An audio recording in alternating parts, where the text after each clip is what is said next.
това съвещание беше като реакция на трагичния инцидент и усещането в обществото, че има много нерешени проблеми, които са свързани с пътната безопасност и които се адресират напоследък към пътната инфраструктура.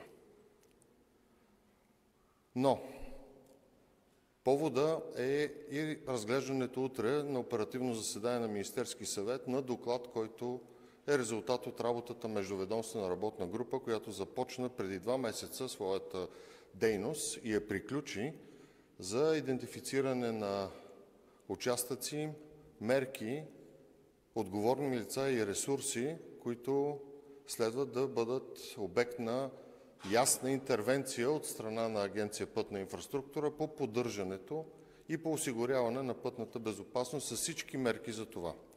И то в рамките на следващите няколко месеца. Тези участъци, след като бъдат разгледани и след поемане на съответната персонална отговорност на всеки един министър за това, ще бъдат качени в публичното пространство с нашето желание, което обсъдихме днес, да бъде упражняван граждански контрол върху тяхното изпълнение, в това число и обезпечаване от страна на държавния бюджет. Това правителство няма да носи отговорност за действията и бездействията на предходни правителства. Ние ще поемем ясна политическа отговорност за действията, които ще бъдат представени на публичността, на обществеността и ще бъдат ангажирани с отговорни лица, срокове и средства за контрол по разходването на публичните ресурси. Ние ще използваме сключените договори за поддръжка на пътната инфраструктура, по които от тяхното сключване 2022 година не е предприемано почти нищо. Но ние ще посочим срока, обектите и няма да пестим ресурси за това. А колегите, които представляват гражданския спектър, ще бъдат ангажирани, разбира се, съобразно тяхната експертиза, да контролират изпълнението и да посочват както предимствата, така и недостатъците в изпълнението на предвидените мероприятия. Това ще бъде една значителна, но важна инвестиция в осигуряването на пътната безопасност в режима на пътната инфраструктура, като това не изключва всички останали мерки, които ще бъдат предприети, в това число организационни, по отношение на ангажираните ведомства, в това число и контролни, по линия на упражняване на контрол, като до средата на годината с средствата на тол системата ще бъде въведен контрол на скоростта на база на работата на видеонаблюдението от тол системата. В момента имам ясни разчети за срока и ясни министри, които са ангажирани с този процес. Държавата, както заявихме още в първите дни от управлението на това правителство, има 2 основни приоритета.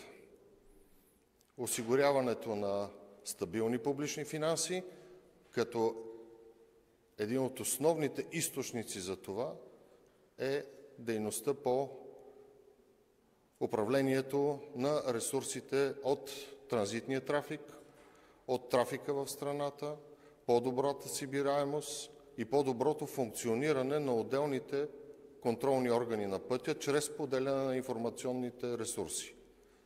Считано от днес се слага край на информационната феодализация на отделните ведомства. Системите на НАП, митници, гранична полиция, тол управление и АПИ ще бъдат свързани и единни, за да се споделя информация и това да не е само достояние на едно или друго ведомство. Утре на оперативно заседание ще се разгледа доклад, в който са предвидени 37 комплексни мерки по всяка от мерките, които да способстват за безопасността на движението по пътищата. Нашата цел е да се постигне 20% намаление на загиналите по пътя и 20% намаление на травматизма по пътищата. Между тези 37, няколко, които мога да откроя, са следните. Едновременно установяване, наказване и връчване на наказателното постановление на нарушителите. С това ще избегнем по-нататъчното им търсене и възможността те да се укриват и по този начин да се чувстват ненаказани.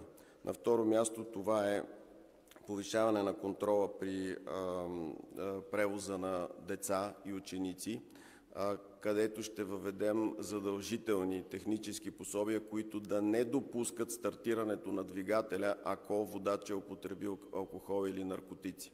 Реално това са устройства, които заедно с разпознаване на лицето и идентичността на шофьора ще взимат и тест за алкохол и за наркотици. Двигателя няма да може да бъде запален, а с това смятаме, че ще защитиме точно най-уязвимите, подрастващите. Ще направим използване на всички автоматизирани системи за наблюдение и за измерване на общините, на другите държавни органи, на МВР и на останалите държавни институции и общински институции, възможни на базата на техните данни да се издават наказателни постановления и те да се връчват. В по-далечно бъдеще, когато личната идентификация стане възможна по електронен път, когато се издадат новите лични документи, това връчване ще може да става и електронно, което се надяваме да повдигне допълнително дисциплината по пътищата и да се намали травматизма. И не на последно място ще изтъкна, че в момента ние нямаме орган, който да разследва тежките автотранспортни происшествия. Имаме независим борд, който разследва подобни тежки пътно-транспортни происшествия в железопътния, в авиационния и в морския транспорт, но за автотранспорта няма. Предвиждаме чрез законодателни промени това също да стане факт. Освен това се предвижда и все по-ясното насочване на средства от Фонда за безопасност на движението по пътищата да отива както към общините, така и към централната администрация, но единствено и само за повишаване безопасността на движението по пътя.